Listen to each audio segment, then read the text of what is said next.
നമ്മൾ എത്ര ദൂരത്താണെങ്കിലും വീട്ടിലുള്ളവരുടെ കരുതൽ എന്ന് പറയുന്നത് അത് വേറെ തന്നെയാണല്ലേ. ഞാനൊരു ദിവസം പ്രതീക്ഷിക്കാതിരിക്കുമ്പോഴാണ് രാവിലെ എനിക്കൊരു പെട്ടി നിറയെ സാധനങ്ങൾ വന്നത്. അഡ്രസ്സ് കണ്ടപ്പോൾ മനസ്സിലായി അത് വീട്ടിൽ നിന്ന് അയച്ചതാണ്. പക്ഷെ അതിൻ്റെ ഉള്ളിൽ എന്താണെന്നറിയാനുള്ള ഒരു ത്വര കാരണം ഞാൻ ആ പെട്ടി എല്ലാം പൊട്ടിച്ചു. പെട്ടി പൊട്ടിച്ചതും നാഗവല്ലിയുടെ ആഭരണങ്ങൾ കണ്ട ഗംഗയായി മാറിക്കഴിഞ്ഞിരുന്നു ഞാൻ.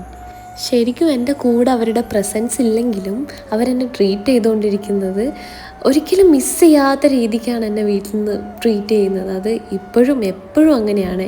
ഇതൊക്കെയാണ് എനിക്ക് അവർ തന്നുവിട്ടിട്ടുണ്ടായിരുന്നത്. സ്നാക്സ്, ഫ്രൂട്ട്സ്, ഡ്രസ്സ്, അങ്ങനെ കുറേ ഐറ്റംസ് ഉണ്ടായിരുന്നു. ഈ പുളിയിഞ്ചി എനിക്ക് ഉണ്ടാക്കി തന്നുവിട്ട ഈ തലയോടും ഉണ്ണിയപ്പം ഉണ്ടാക്കി തന്നുവിട്ട ഈ തലയോടും ഒരുപാട് സ്നേഹം മാത്രം. പിന്നെ ഈ സ്നേഹവും കരുതലും കാണുമ്പോൾ നിങ്ങൾ വിചാരിക്കും വാഴ മാത്രമാണ് നനയുന്നതെന്ന്. പക്ഷെ അതിൻ്റെ ബാക്കിൽ ഈ ചീരയാണ് നനഞ്ഞുകൊണ്ടിരിക്കുന്നത്. ചീര മാത്രം.